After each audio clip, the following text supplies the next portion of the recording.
Y él trabajaba con un soplete, y bueno, y además usaba hojas y cosas naturales.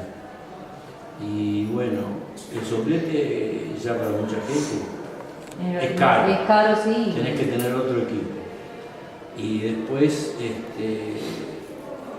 bueno, después dejé, yo tenía un soplete, lo hice al principio con soplete. No todo el mundo maneja soplete. Pero bueno, lo hice con soplete, después él trabajaba con cera. Y bueno, yo ahí sustituí ya empecé a trabajar con cera. Después sustituí y al final un día, no sé, iba atrás de un ómnibus y vi el humo que salía del gasoil que... Ah, ese es el gasoil que tiene. Esto es negro. Y dije, este humo es el humo gasoil especial. Es especial sí. Para eso. El gasoil se hace todo. Entonces agarré y probé con eso. También. Y no necesitaba llegar a tener la pieza en el fuego. Entonces como podía trabajar a cierta altura, claro, el gasoil ya sigue tratando. Pude hacer reservas con papeles también.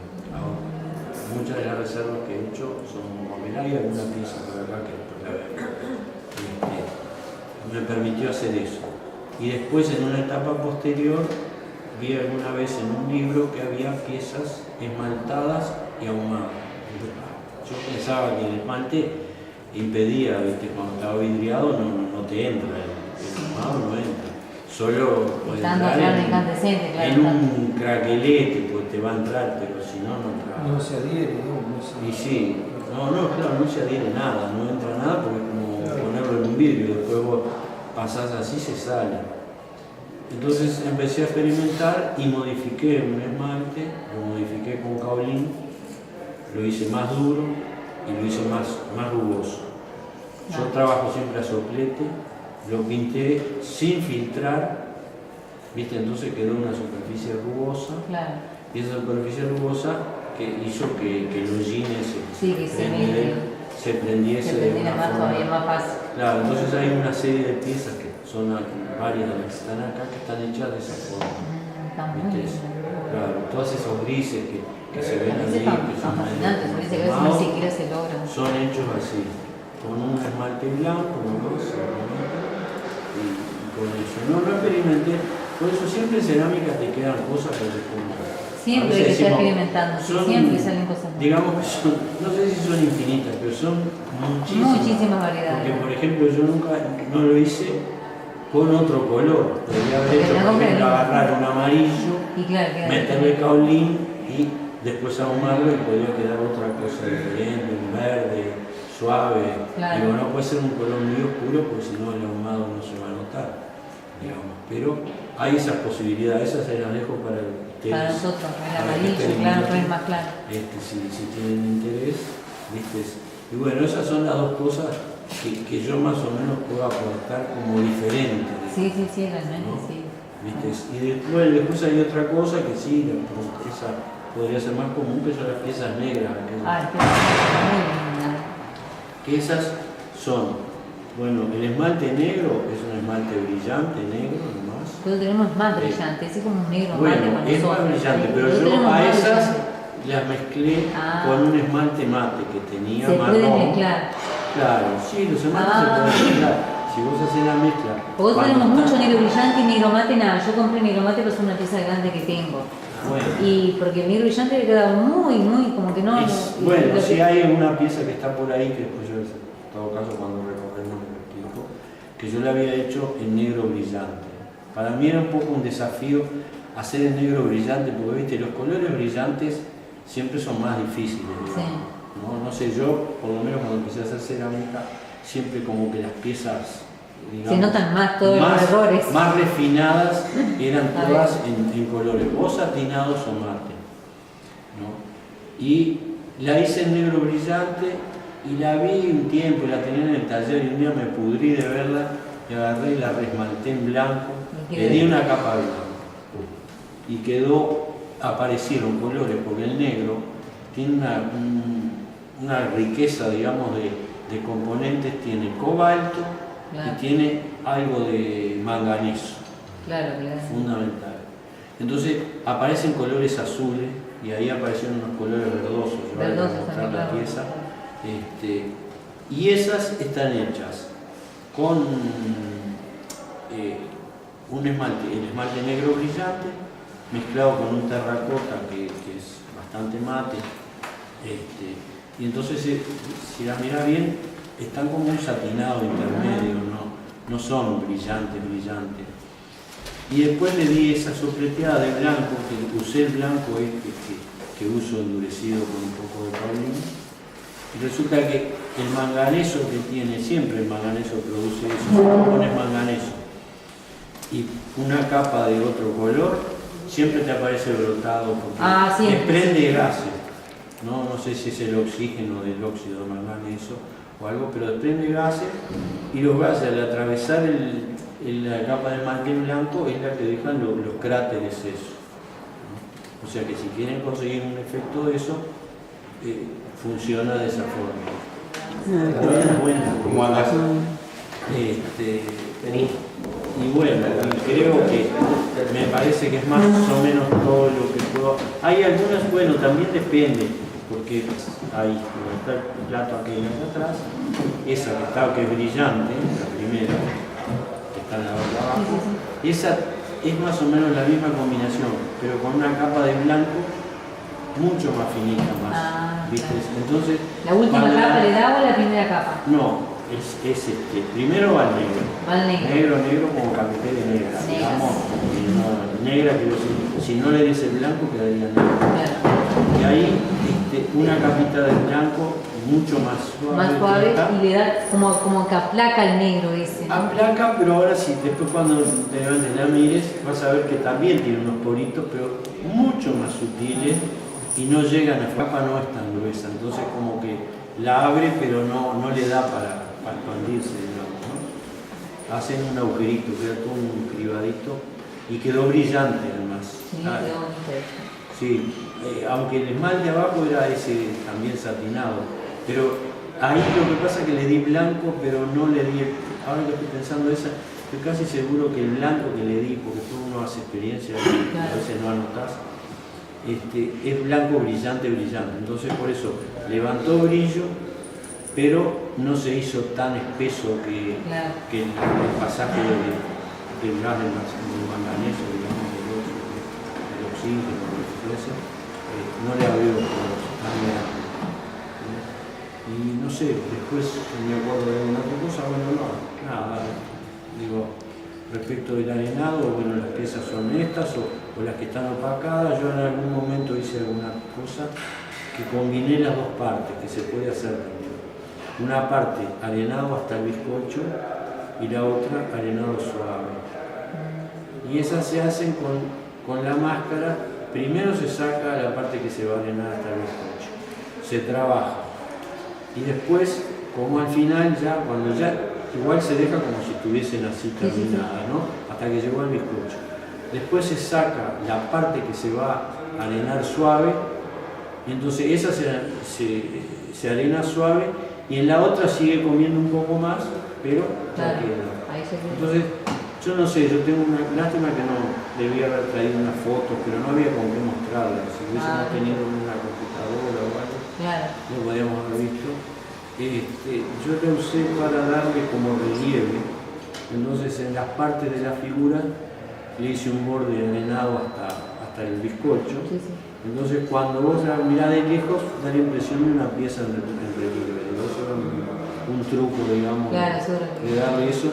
Para trabajar en plano, porque todas las baldosas, porque están hechas sobre baldosa industrial. No sé si lo dije antes, pero son baldosas industriales. Que lo que tiene uno asegurado es que las baldosas se van a quedar planas. Siempre. Y además, después ya no entran en el horno, así que no se van a deformar. También hay otra cosa que yo no la hice, que es en los huecos de esos que quedan, esmaltarla. En el plato ese que está allí también, ahí, esa estaba arenada pero siendo bizcocho y en algunas partes yo puse un poco de esmalte, pero no, se puede hacer casi como una especie de cuadra seca, porque se hace todo el trabajo de arenado y después se rellenan, hasta con un cremito, con una jeringuita de eso. Se puede hacer eso, que eso puede ser interesante, puede quedar como una especie de vitrón, ¿no? Una cosa así. O sea que hay muchas posibilidades, lo que pasa es que no da el tiempo.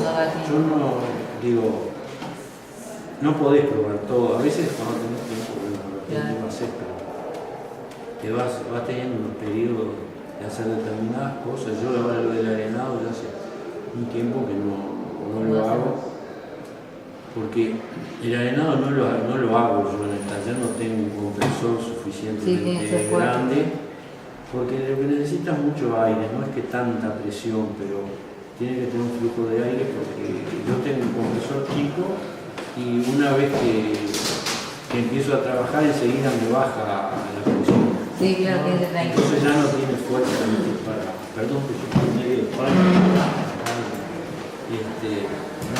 no se puede hacer. Pero hay talleres y uno se ingenia, incluso en el caso que yo mencioné, donde trabajaba con el taller ellos trabajaban con el dibujo, lo hacían en la computadora, la máscara, y hacían con un plotter que cortaba un papel, como una especie de papel contact que se pega. Pero también se pueden hacer con papel común, con un papel común grueso, no cualquiera, ¿no? Pero por ejemplo el papel craft, ese que es marrón, y eso, con ese se puede pegar, se pegan en la pieza y uno puede cortar con una trincheta, arranca todos los pedazos que quiere comer. Y si consigue un taller de estos que hay, porque hay talleres que hacen arenado que son o para trabajar en vidrio, que era el caso que yo trabajo con la gente que trabajaba eso, o algunos que incluso hacen limpieza de piezas de hierro, ¿no? Para y eso, una forma de desoxidar, digamos, le dan hasta el metal, lo comen y bueno. Así que eso, si tienen a alguien cerca o alguna posibilidad, acá en la escuela, el otro día hablando, parece que hay un compresor grande. Hay un compresor y una máquina de que se puede arenado. llegar a usar. Una de las cosas, si llegasen a hacer lo que yo les digo, que hay que cuidarse en el sentido de que la arena, cuando trabajan a esa presión, se va rompiendo y se volatiliza mucho y hay que trabajar con máscara, tratar de trabajar con máscara, porque lo ideal es llevarlo a un taller donde tengan, porque eso se hace en cámaras cerradas, donde a veces se meten las piezas, hay incluso dijeron que acá había algo, puede ser, que hay una caja para guardar, ¿no? Claro, que se meten, tienen guantes, por ejemplo, o a veces tienen una... Es lo más parecido a una incubadora. Claro, ahí está, vos metés los guantes, o sea, vos no estás nunca en contacto con la atmósfera esa que se desarrolla. Claro, porque si no, se va rompiendo, cuando choca y va rompiendo el esmalte. Se va, y claro, no, si te comes eso... es vidrio lo que te estás comiendo. Vidrio, sí, es una silicosis seguro. Sí. Yo cuando empecé a trabajar con la gente esta que después trabajaba, empecé porque fui a hacer unas cosas de vidrio. Yo quería hacer una capa de pieza, una cosa así. Y fui y averigüé. Y bueno, al final hice un tiempo en una tapa de mesa con dibujo arenado. Y cuando los vi a trabajar, trabajaban así al aire. Y tenían ahí, los tipos no usaban nada, no usaban ni una máscara ni nada. Y no sabían lo que era la silicosis. Un día le dije, bueno, a partir de ahí empezaron a hacer una cámara adentro, fueron tomando más precauciones y eso, pero el tiempo que estuvieron haciéndolo, no sé, algún depósito deben tener en los pulmones, porque es horrible, porque la silicosis es que se te vitrifican los pulmones, empezás a perder capacidad de Respiración. Claro, llega un momento que no sé cómo es, pero te pueden morir por la boca, porque no... Claro, no tenés Claro, empezás a sufrir. Así que, y sí, sí. Sí, porque fíjate que eso se te endurece y no tenés flexibilidad para hacer. Digo, eso se lo anoto por las dudas que quieran, pero si tienen esa cámara, ahí se puede trabajar bien. Eso es bien seguro. Bueno, la cámara se... Claro, sí, así no tenés que trabajar con máscara. Igual, usar una máscara, incluso cuando se sopletea con el coso, si es posible, usar aunque sea esa mascarita de papel que hay, que usan los pintores. Eso también. Sí. La reserva también, por ejemplo, se pueden hacer las reservas de las máscaras. Si son de determinado tipo, se pueden hacer con esas cintas que hay de pintor, que son para marcar.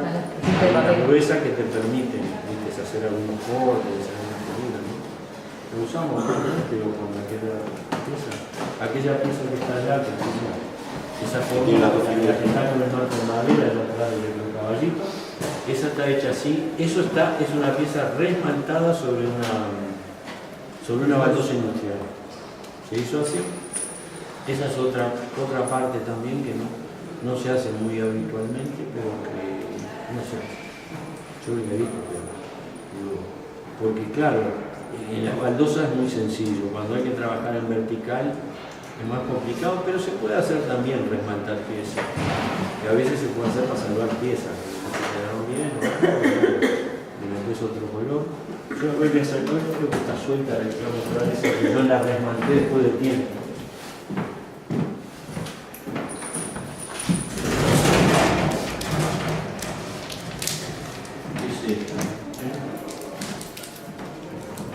Ves cómo es que esta está remaltada, era negra y se remaltó en blanco. Blanco sobre negro. Blanco sobre negro, sí, ya cocido, ¿no? O sea, el negro estaba cocido. Por eso mismo, como ya estaba cocido, esa evidentemente no hizo cráteres como la otra porque ya se había desprendido del gas. ¿El negro se quedó adentro? Sí, el negro. El gas es dióxido, el manganeso. Claro. Sí. Claro, que viste, agarró matices y cosas. Sí, agarra, mirá.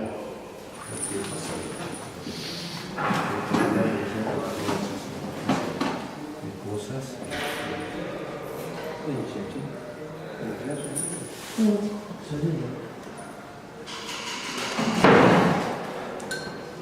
¿Cómo regula el tema de la temperatura cuando desmalte una baldosa? Porque se supone que una baldosa no se hace. Por eso, si esmaltaste el esmalte de 1040, esas baldosas seguramente son baldosas de monoporción que deben haber ido a 1100 o más, pero remaltando con un esmalte de 1040, como está hecho eso, Pero calentás la pieza, ¿no? Para sopletar. No corre, o sea, si ese corre, la vas llevando. No, ¿sabés lo que hago?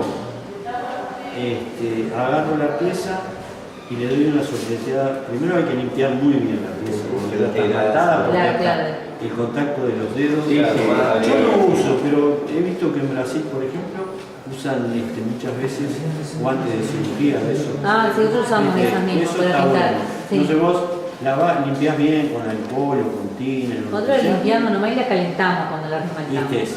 Pero yo lo que hago es queda bien. Si la calentas funciona bastante bien. Evapora enseguida el agua y no. Pero yo lo que hago es darle una mano y trabajo con un secador de pelo. Le doy una mano seco, hasta que pierda el brillo el esmalte.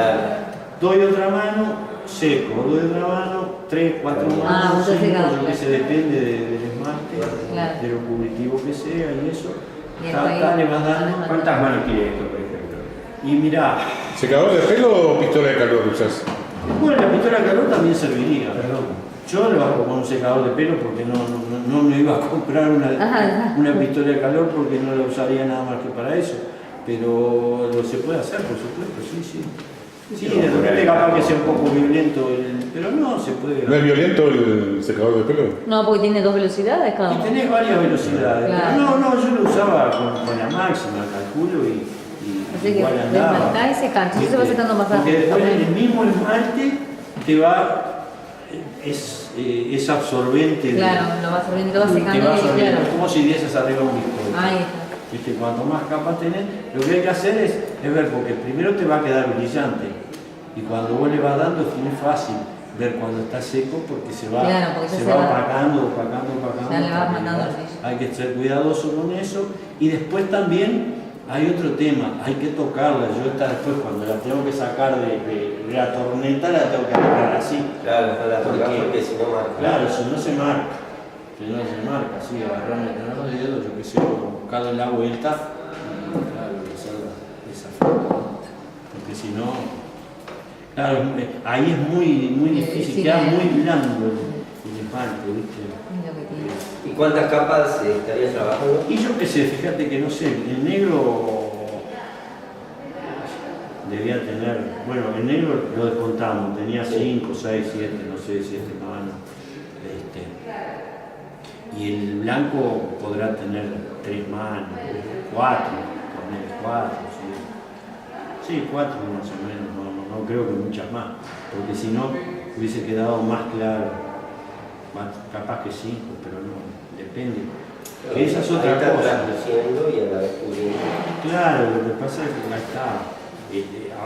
Igual afloró, te das cuenta que afloró el cobalto que tenía. El cobalto es muy fuerte como colorante, entonces siempre te aparece. ¿Sí? En algunas otras es diferente, de acuerdo a veces a cómo le das, si el esmalte está un poco espeso o algo. Yo ahora normalmente trabajo hace tiempo mido la densidad del esmalte, digamos, de la barbotina del esmalte, ¿no? Yo en una época hice un curso y un día me dijo un profesor, me dijo, y la barbotina de esmalte dice, ¿cuánto? Yo no sabía ni que se le decía barbotina de esmalte. Después lo encontré en algún libro que sí decía barbotina de esmalte y confirmé. Y me dijo, oiga, ¿con qué densidad trabajar? No sé, a ojo. Y fui, lo primero que hice entre clase y clase, en una clase semanal, no me acuerdo más o menos. Entonces, me compré un densímetro, lo medí y cuando estaba esmalté con una cosa y vi que era lo que yo encontraba que era correcto, digo, de trabajar, que me salía bien. Y lo medí y me dio 1,6. Y fui y le dije al profesor, digo, 1,6. Me dijo, está bien, me dice lo que dicen los libros. Siempre me acuerdo porque Es que la barbotina común es una densidad de 1,6, 1,7. 1,7 más o menos, Más sí. o menos. Sí, la ideal que no al llegase son hilo con 100. 1,8 sería pero no se llega, es como en el horizonte, se te aleja. Nunca llegas a 1,8. Con el barro de acá, no depende de los barros. Acá normalmente es 1,72 más o menos, incluso eso lo confirmamos con Barriento, más o menos hemos hablado, 1,72 si puede llegar, pero si bajás de 1,7 a 1,65 con él, ya estás trabajando medio mal, o sea, es muy sensible eso, queda muy líquido, entonces ya eso se complica. Entonces, por eso, y eso, bueno, yo qué sé, una de las formas que adopté, porque lo que pasa es que yo hacía producción, no hacía piezas únicas, entonces tenía que tener un estándar de producción, y para que quedase bien, empecé a trabajar con la densidad. Tengo un aparatito, una torneta que yo le había incorporado un motorcito, digamos, ¿no? muy rudimentario, pero entonces, ¿qué hacía? Yo ya tenía calculado más o menos en un esmalte cuántas vueltas tenía que darle con esa densidad. Ya te marcaba y sabías que era la densidad por la vuelta. Y andaba todo bárbaro hasta que me llamaban por teléfono, cortaba y después no sabía cuántas vueltas daba. Ahí se me complicaba. Entonces o me quedaba falto o me quedaba con mucho esmalte. Cuando quedaba con mucho esmalte era pasable, pero lo peor era cuando te quedaba falto. ¿Tú eras de hacer barrio y fuego? ¿Eh? ¿Barrio y fuego no? No. ¿Eras de hacer barrio y fuego? No, no, yo hacía, no. Yo no hacía así unas piezas muy especiales. Sí, digo, ese taller era no. Estaba por el lado más. El del barro y fuego era el del rolling. el de rol. Claro. Warch, en la calle Warch. Sí, por ahí del Centenario, media cuadra. Una cuadra va en la esquina, sí. Sí, Jaime Civil, sí. Jaime Warch. Sí. No, yo fabricaba luminarias, pero no pie de lámpara, hacía aparatos, yo qué sé, como estas cosas de embutir y direccionales, colgantes, cosas de esas, pero que siempre generalmente eran en un solo color, viste, como con un color con blanco adentro siempre, porque era problema técnico, digamos, para que la luz rindiese. Y afuera muchas veces eran de otro color. Pero tenía que quedar impecable y no podía. Entonces tuve que tomar, digamos, esa medida de estandarizar y todo eso. Pero es conveniente cuando uno trabaja y hace un mínimo, digamos, de producción o algo, es eso, tener en consideración que eso por lo menos para el sopleteado es uno consejo. Ahora hay en Argentina, no sé, hay uno de las casas, que yo no me acuerdo si es Crecer o la casa de ceramista, que alguna de las bolsas, yo una que compré venía y decía, por ejemplo, para esmaltar por inmersión, poner tantos gramos, tanto de agua. Ya te daba la densidad. Pero, y otros, y si era para sopletear, era otra densidad diferente. No me acuerdo ahora con medida cuál de las dos. Era lo que más liviano para sopletear, un poquito más liviano. Sí, me parece, ¿no? Sí. Claro, porque vos das muchas manos y, Claro. y el otro necesitas que en el momento Sí. ya te forme una capa, ¿no? Claro. Y además que no te absorba tanta agua. Porque si lo rechaza, Claro. Sí, te empieza a chorrear. Y además la pieza te queda nada, después cuando la tenés que dejar, se complica. Yo nunca, no malté, creo que nunca casi, muy pocas veces malté por inmersión y no sé, nunca le llegué a agarrar bien la mano.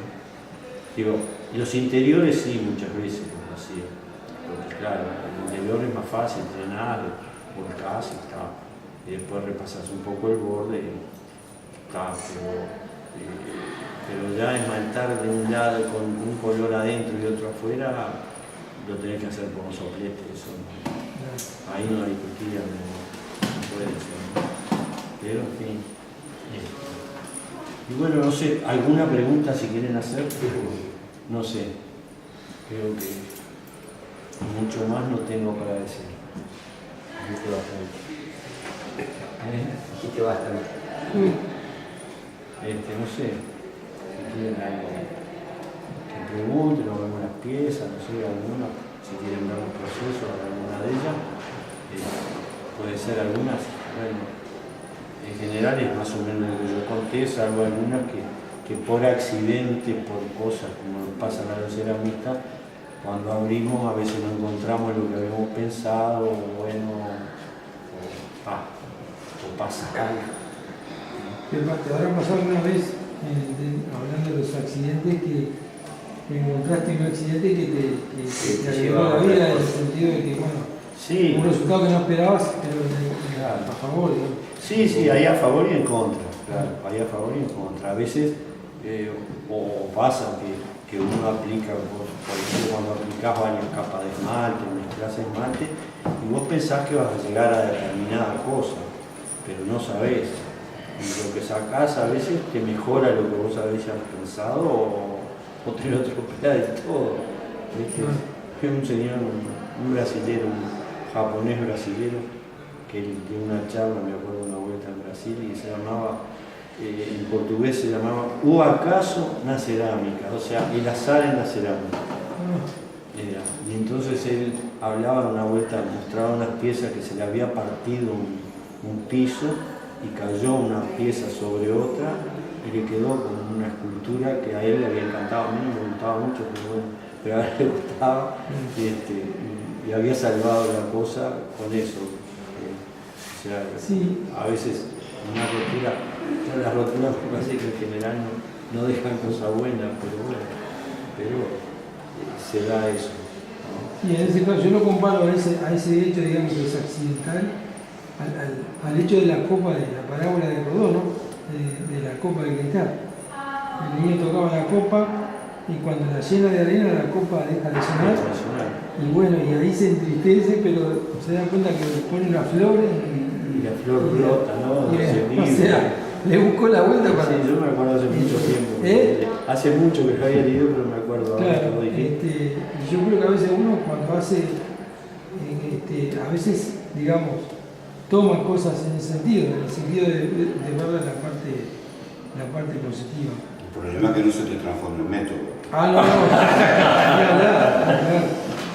Y sí, Cuando el método se pasa. ¿eh? Pasa que se transforma en método. sí, que Eso era...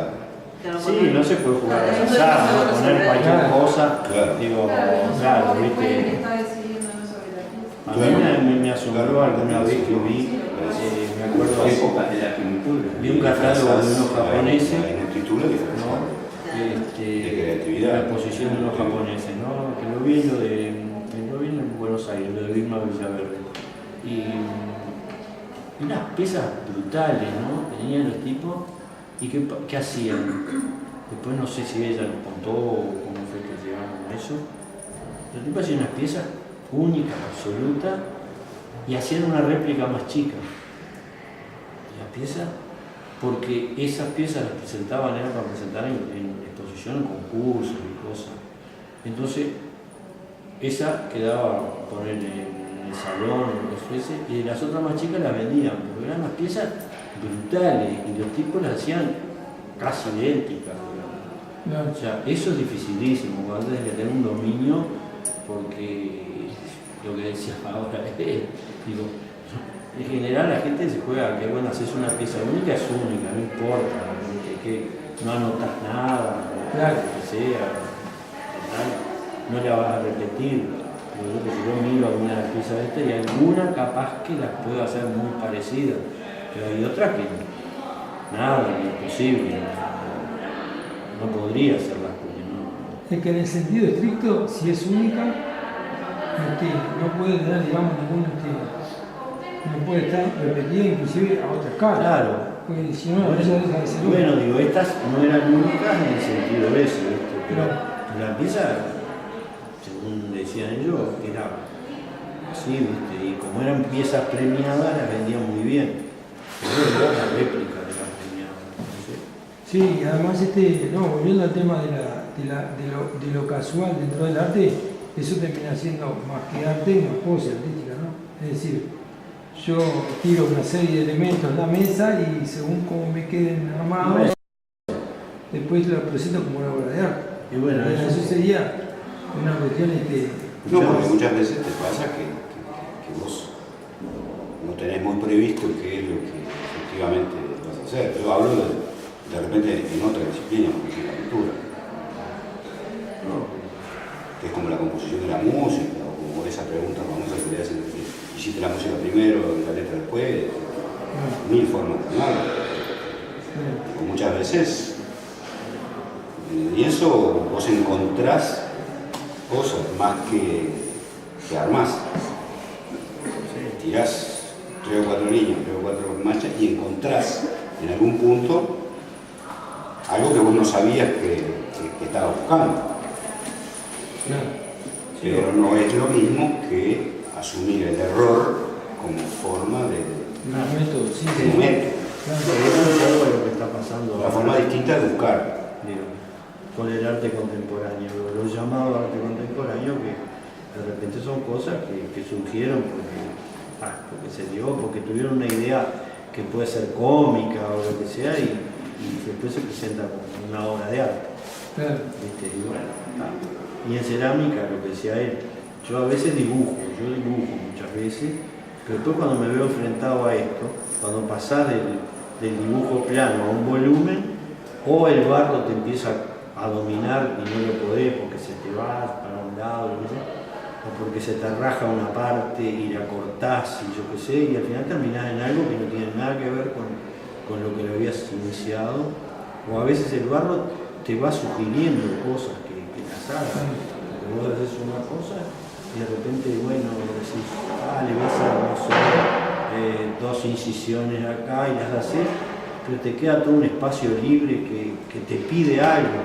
Entonces vos buscás agregarle otra cosa y se te va complicando. Porque yo no sé, yo por lo menos trabajo así como que a veces cuando miro una pieza tiene que tener un cierto sentido que yo diría como de centro de gravedad, digamos, de la pieza, ¿no? Ahí va, un equilibrio que es un centro de gravedad, pero que si yo pongo una cosa en una punta, de repente tengo que poner otra acá. Digo, eso lo voy viendo, no es que lo piense y lo otro, no está, pero digo, acá me falta, esto se me fue muy para acá arriba, vamos a poner una parte acá. Y después surge alguna otra por ahí que vas modificando. Entonces, es sobre la marcha, pero mantenés, vamos a decir, una semillita, digamos, de la idea original, pero después te creció algo que no nada que ver.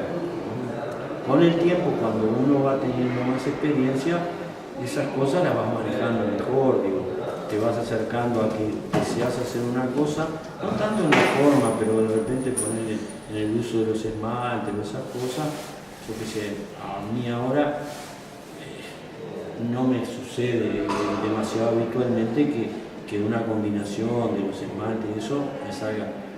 Sé que más o menos cierto nivel de cosa está.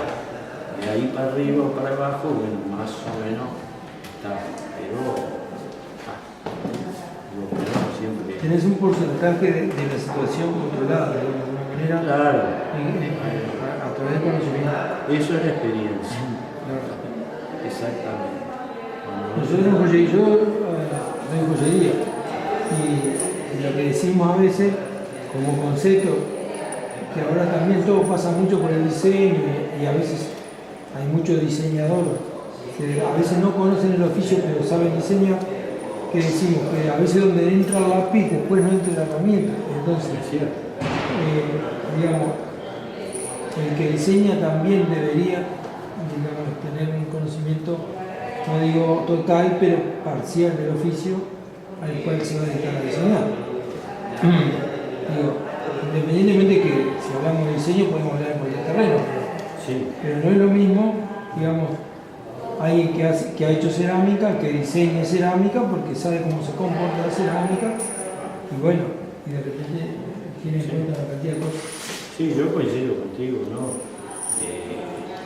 Es que ahora hay muchas escuelas de diseño, pero que a veces son diseños en abstracto, digamos. Entonces, es lo que puedo decir, van a una cosa, he visto, conozco compañeros que le han llegado gente de diseño para hacer determinada cosa y claro, al no tener ninguna noción de lo que era, de repente una pieza a ponerle que es un colgante y hacen con un tipo de tamaño y una cosa que en cerámica es pesadísimo y tiene una dificultad muy grande después para la colocación. Y bueno, y eso, es decir, se supondría que, se supone, digo, que una escuela de diseño debe considerar ese tipo de cosas, que vos tenés que tener un mínimo de conocimiento, como decís vos, sobre lo que es. Si yo voy a hacer algo de carpintería, tengo que a diseñar, tenés que tener una idea de resistencia y de cómo se trabaja. ¿No?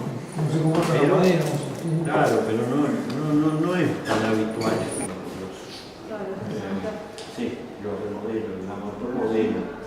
Yo le agrego un modelado, que yo trabajo para evitar, digo, lo que pasa es que yo ya tenía en mi taller tenía mucho molde que usaba para la producción, entonces empecé por ahí. Después algunos mandé a hacer específicamente algunas formas que, yo qué sé, por ejemplo, no tenía platos, yo no hacía platos, pero hice unos platos y como después no tenía los platos, empecé a hacer formas que si ustedes se fijan hay muchas que derivan de los platos, ¿no? Todo se pesa aquel, esa pieza de ahí, la negra, aquella otra negra de allá, aquella otra también que está de más baja, ¿verdad? También.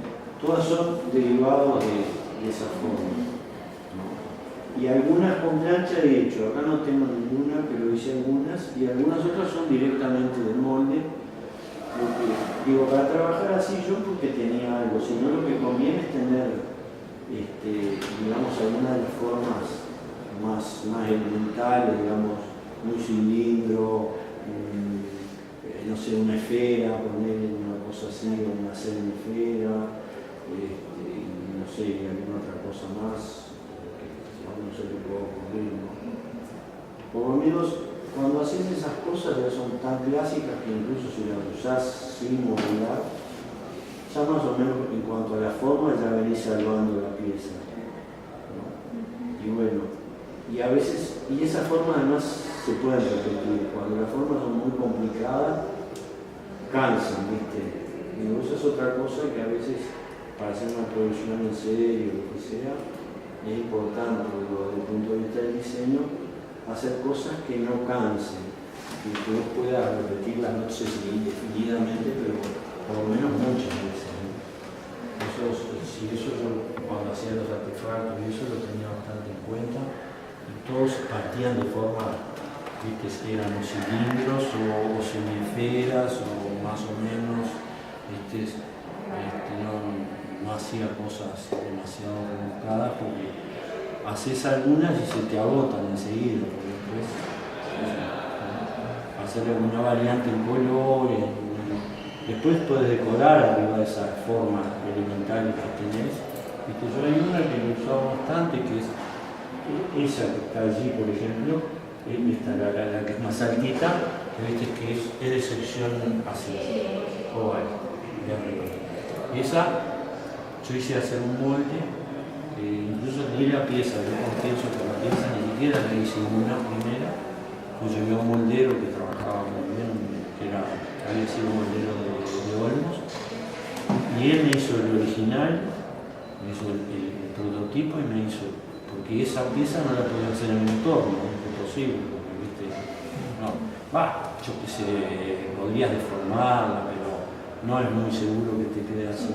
Y había dos piezas que acá justo no tengo ninguna, me parece, hay alguna que lo usé, si aquella blanquita, aquella que está allá al fondo, pensá que era invertida. Esa era una pieza que era como también invertida, que era la original. Esa y hay una más que tengo en el taller, que esa la hice expresamente para hacer piezas, ¿sí?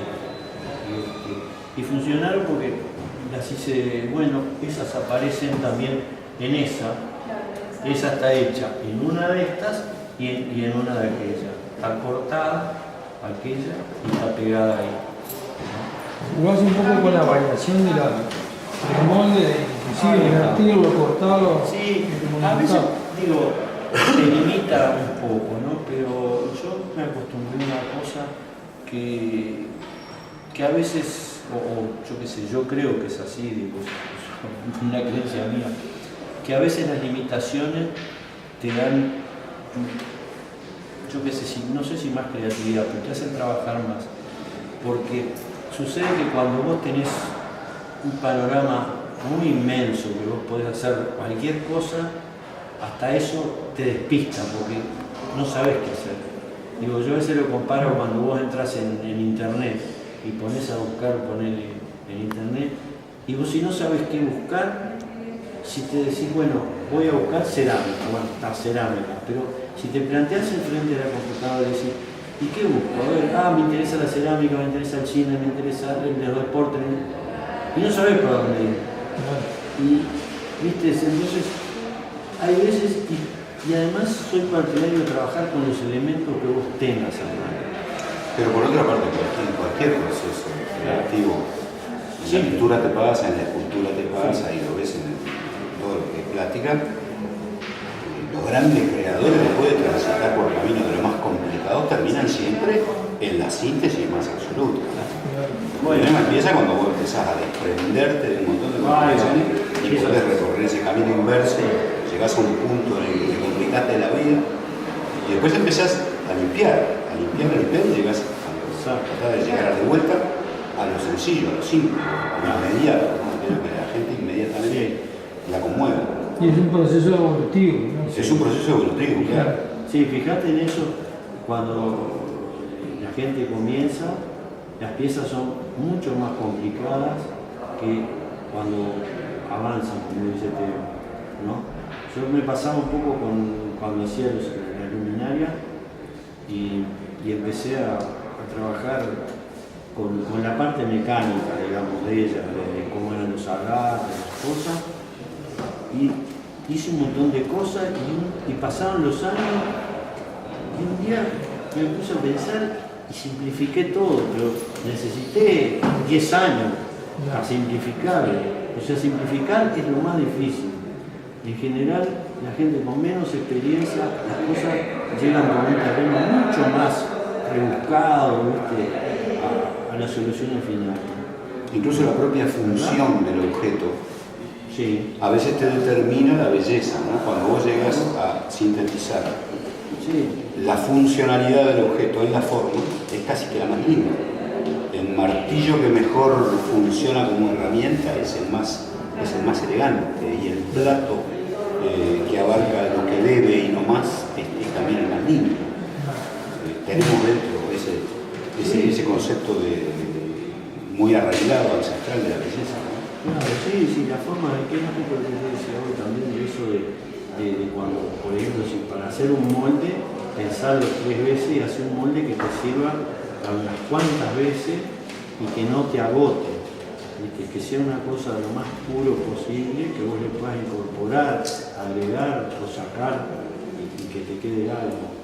Pero eso es lo que yo les decía antes, obsérvenlo, si ustedes que tienen compañeros en el taller y lo que sea, y se van a fijar, la gente que empieza a trabajar en general complica las cosas, pila, agregan cosas, porque claro, uno va solucionando y dice, ay, ¿cómo soluciono? Le agrego esto. Como no estás con experiencia, no puedes hacer el proceso que dice Teo, de ir sacando. Cuando vas a dar una experiencia, dices, ¿yo esto para qué lo estoy haciendo? No, vamos a sacarlo.